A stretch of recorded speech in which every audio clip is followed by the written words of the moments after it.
पूरा फ्रांस आज इस्लामी कट्टरवाद के खिलाफ खड़ा हो गया है। शिक्षक सैमुअल पैटी की निर्मम हत्या के बाद पूरा फ्रांस सड़कों पर उतर आया है। दरअसल सैमुअल पैटी के साथ जो हुआ वो कोई नई बात नहीं है। हमारे देश में भी सदियों से ये सब होता रहा है। ना जाने कितने सैमुअल पैटी इतिहास की किताबों से मिटा दिए गए हैं। इस्लामिक कानून और फतवों के नाम पर हिंदुस्तान में भी हज़ारों जानें ली गई हैं, लेकिन उससे भी ज़्यादा अफसोस की बात यह है कि हमारे समाज ने कभी इस कट्टरता के खिलाफ फ्रांस जैसी एकता नहीं दिखाई, बल्कि उल्टा हमारे सो कॉल्ड सेक्युलर नेताओं ने हमेशा से इन कट्टरपंथियों का साथ दिया है। मोहनदास करमचंद गांधी भी इन्हीं नेताओं में से एक थे, जिन्होंने ऐसे ही एक जिहादी हत्यारे को ना सिर्फ उसका बचाव किया बल्कि मरने वाले को ही दोषी ठहरा दिया। आपको इतिहास बताना इसलिए ज़रूरी है कि आज भी हालात बदले नहीं हैं। पूरे संसार को दारुल इस्लाम बनाने का ख्वाब देखने वाले कट्टरपंथी दूसरों की धार्मिक भावनाओं को ठेस पहुंचा रहे हैं, और जब बात अपने धर्म पर आती है तो मरने मारने पर उतारू हो जाते हैं। कुछ ऐसा ही हुआ था 1923 में। लाहौर में कुछ मुसलमानों ने 2 पुस्तकें प्रकाशित करीं। एक का नाम था कृष्ण तेरी गीता जलानी पड़ेगी, जिसमें भगवान श्री कृष्ण के चरित्र पर कई सवाल उठाए गए थे, यहाँ तक कि उन्हें व्यसनी और चरित्रहीन साबित करने की भी इस किताब में कोशिश की गई थी।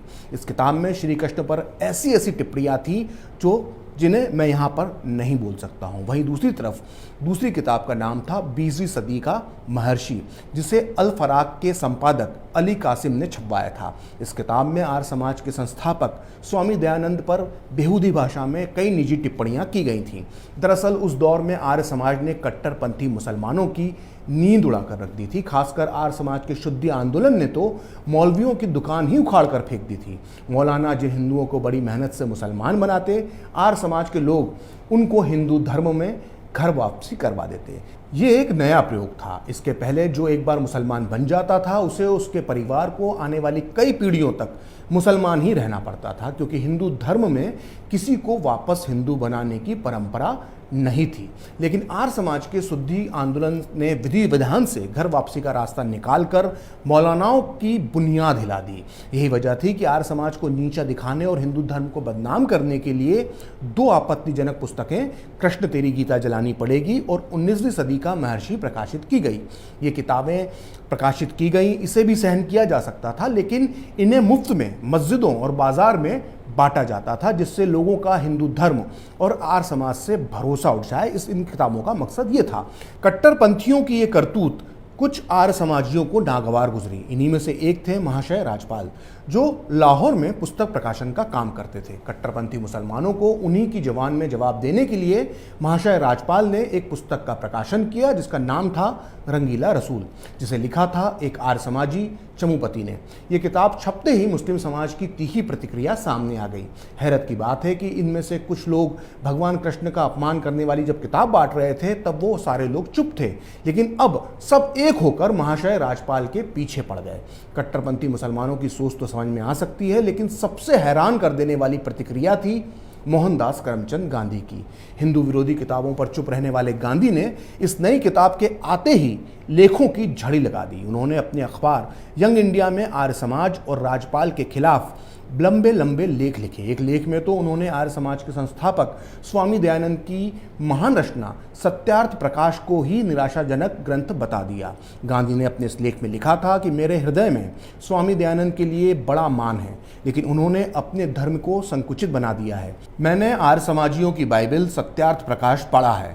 मैंने इतने बड़े सुधारक का ऐसा निराशाजनक ग्रंथ आज तक नहीं पढ़ा। स्वामी दयानंद ने सत्य और केवल सत्य पर खड़े होने का दावा किया है, परंतु उन्होंने अनजाने में जैन धर्म, इस्लाम धर्म, ईसाईयत और स्वयं हिंदू धर्म को अशुद्ध रूप में प्रस्तुत किया है। उन्होंने एक अत्यंत सहिष्णु और स्वतंत्र संप्रदायों में से एक हिंदू धर्म को संकुचित बनाने की कोशिश की है। गांधी ने अपने लेखों से जो बखेड़ा खड़ा किया था उसका असर जल्द ही देखने को मिल गया। कट्टरपंथी मुसलमान महाशय राजपाल की जान के प्यासे हो गए, तो वहीं कुछ पढ़े लिखे मुसलमानों ने राजपाल के खिलाफ 153A के तहत मुकदमा लिखवा दिया। केस लंबा चला और जनवरी 1927 में लाहौर की निचली अदालत ने महाशय राजपाल को दोषी मानते हुए 6 महीने की सजा सुना दी। लाहौर की जिला अदालत ने भी इस फैसले को बरकरार रखा, लेकिन महाशय राजपाल और आर्य समाज झुकने को तैयार नहीं था। मामला लाहौर हाई कोर्ट पहुंचा, जहां 4 मई 1927 को निचली अदालतों के फैसले को बदलते हुए जस्टिस दिलीप सिंह ने महाशय राजपाल को सारे आरोपों से बरी कर दिया। जस्टिस दिलीप सिंह ने 93 साल पहले अपने ऐतिहासिक फैसले में जो कहा था उसे आज हर सो कॉल्ड सेक्युलर को सुनना चाहिए। उन्होंने कहा था कि किसी व्यक्ति ने कोई आपराधिक कार्य किया है या नहीं, ये इस आधार पर तय नहीं होगा कि एक वर्ग विशेष क्या चाहता है। महाशय राजपाल के पक्ष में लाहौर हाईकोर्ट का फैसला आते ही कट्टरपंथी बौखला गए। हैरत की बात है कि इनमें मोहम्मद अली जिन्ना और अल्लामा इकबाल जैसे मुसलमान भी थे जो उस दौर में खुद को बड़ा सेकुलर बताते थे। और तो और जिस मौलाना मोहम्मद अली जौहर को गांधी अपना भाई बताते थे, उन्होंने तो महाशय राजपाल के खिलाफ एक तरह से फतवा ही जारी कर दिया। 1 जुलाई 1927 को दिल्ली की जामा मस्जिद में एक भारी भीड़ को संबोधित करते हुए उन्होंने कहा कि भारी तादाद में जमा मुसलमानों की भीड़ एक आवाज़ में सरकार से ये मांग करती है कि लाहौर हाईकोर्ट के फैसले को तत्काल बदला जाए। अगर सरकार ने किसी भी तरह की देरी की तो मुसलमान कानून अपने हाथ में लेने के लिए मजबूर हो जाएंगे। इस घटना के एक दिन बाद महाशय राजपाल अपनी किताबों की दुकान में बैठे हुए थे, तभी एक खुदा बख्श नाम के एक नौजवान ने उन पर जानलेवा हमला कर दिया, लेकिन वो बाल बाल बच गए। इस हमले के बाद खुदा बख्श को 7 साल की जेल की सज़ा हुई, लेकिन उसके बाद भी राजपाल पर हमले नहीं रुके। कुछ दिन बाद एक और उन्मादी मुसलमान ने राजपाल की दुकान पर बैठे स्वामी सत्यानंद जी को राजपाल समझकर उसकी हत्या की कोशिश की। उस हमलावर की को भी समय पर पकड़ लिया गया और उसे भी 3 साल की जेल हुई। लेकिन महाशय राजपाल पर हुआ तीसरा हमला आखिरी साबित हुआ। 6 अप्रैल 1929 को वो अपनी दुकान पर बैठे हुए थे, तभी उन पर इल्मुद्दीन नाम के कारपेंटर ने चाकुओं से 8 घातक वार किए और जिससे उनकी वहीं पर मृत्यु हो गई। 19 साल के कातिल इल्मुद्दीन को मौके पर ही पकड़ लिया गया। आपको ये जानकर आश्चर्य होगा कि सारे जहां से अच्छा लिखने वाले शायर अल्लामा इकबाल के कहने पर मोहम्मद अली जिन्ना ने कातिल इल्मुद्दीन की तरफ से पैरवी की। जिन्ना ने कोर्ट में दलील दी कि इल्मुद्दीन की उम्र सिर्फ 19 साल है, इसलिए उसे माफ़ कर दिया जाना चाहिए। लेकिन जिन्ना ये केस हार गए और लाहौर हाईकोर्ट के आदेश पर 31 अक्टूबर 1929 को इल्मुद्दीन को फांसी पर लटका दिया गया और उसकी लाश को मियाँ वाली जेल के अंदर ही दफन कर दिया गया। सोचिए, इसके बाद भी अल्लामा इकबाल नहीं रुके। उन्होंने कातिल इल्मुद्दीन के शव को जेल की कब्र से निकालकर मुसलमानों को सौंपे जाने की मांग की। इकबाल की मांग मान ली गई और कहते हैं कि लाहौर के 6 लाख मुसलमान इस हैवान हत्यारे इल्मुद्दीन की जनाजे में शामिल हुए। इकबाल ने कातिल इल्मुद्दीन की कब्र पर भाषण देते हुए कहा कि शहीद इल्मुद्दीन ने 19 साल की उम्र में हमारी आंखें खोल दी। हम जैसे पढ़े लिखे लोग सिर्फ बातें करते रह गए और एक बड़े यानी कारपेंटर का बेटा इल्मुद्दीन हमसे आगे निकल गया। कातिल इल्मुद्दीन को आज भी पाकिस्तान में शहीद और गाजी माना जाता है।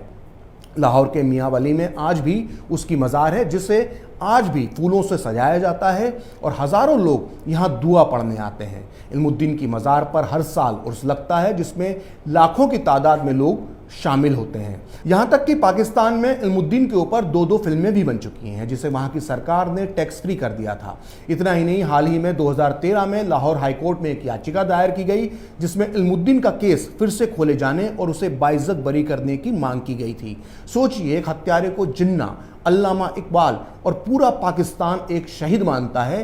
वहीं दूसरी तरफ इस मामले में गांधी क्या सोचते थे, ये जानना भी ज़रूरी है। महाशय राजपाल की हत्या के 2 दिन बाद यानी 8 अप्रैल 1929 को क्रांतिकारी भगत सिंह ने असेंबली में बम फेंका था। हालांकि इन दोनों घटनाओं में कोई संबंध नहीं था, लेकिन फिर भी गांधी ने इन दोनों घटनाओं को जोड़कर एक लेख लिखा जिसका शीर्षक था बम एंड द नाइफ, यानी बम और चाकू के नाम से ये लेख लिखा गया, जो यंग इंडिया में 18 अप्रैल 1929 को छपा। इस लेख में गांधी लिखते हैं कि अभी कुछ दिन पहले हिंदू नामधारियों ने सेंट्रल असेंबली में बम फेंका था। आज़ादी के नाम पर बम फेंकने वालों ने आज़ादी के काम को नुकसान ही पहुंचाया है। महाशय राजपाल की हत्या ने उन्हें शहीद बना दिया, जबकि वह इसके योग्य नहीं थे। गांधी ने अपने लेख में यह भी आरोप लगाया कि पैसा कमाने के लिए महाशय राजपाल ने यह किताब छापी थी। इस लेख से उस दौर में कई नेताओं को बहुत तकलीफ पहुंची थी और इन्हीं में से एक थे वीर सावरकर। उन्होंने मराठी अखबार केसरी में महात्मा गांधी को जवाब देते हुए एक लेख लिखा, जिसमें उन्होंने लिखा कि यंग इंडिया किसका अखबार है? क्या इसकी कॉपियां नहीं बेची जाती? क्या गांधी जी की पुस्तकें नहीं बिकती? यंग इंडिया और अपनी पुस्तकों के कारण क्या गांधी जी को भी सिर्फ एक व्यवसायी माना जाएगा? एक और तो मुस्लिम नेताओं ने एक सड़क छाप हत्यारे को शहीद कहा, जबकि दूसरी तरफ गांधी जैसे नेताओं ने महाशय राजपाल को दोषी ठहरा दिया। जिन्ना, मोहम्मद अली जौहर, अल्लामा इकबाल जैसे मुस्लिम नेताओं ने खुलकर इल्मुद्दीन जैसे हत्यारे का साथ दिया और कानून का मजाक बनाया, जिसने महाशय राजपाल को बरी किया था। दरअसल ये मानसिकता आज भी जिंदा है, जो दूसरे के धर्म का तो सम्मान नहीं करती, लेकिन अपने धर्म की बात आती है तो खून खराबे पर उतरना सिखाती है। बेहतर होगा कि अगर आप अपने धर्म का सम्मान चाहते हैं तो दूसरे के धर्म का भी उतना ही सम्मान करें, और ये बात दोनों तरफ लागू होती है। फिलहाल खरी बात प्रखर के साथ में इतना ही। आप चाहें तो मुझसे जुड़ने के लिए मेरे फेसबुक पेज प्रखर श्री 78 को लाइक करें, और अगर ट्विटर पर आप मुझसे जुड़ना चाहते हैं तो मेरा ट्विटर हैंडल है प्रखर श्री 78। अगर आपको ये वीडियो पसंद आया तो इसे लाइक करें, शेयर करें और कैपिटल टीवी को सब्सक्राइब करें। नमस्कार।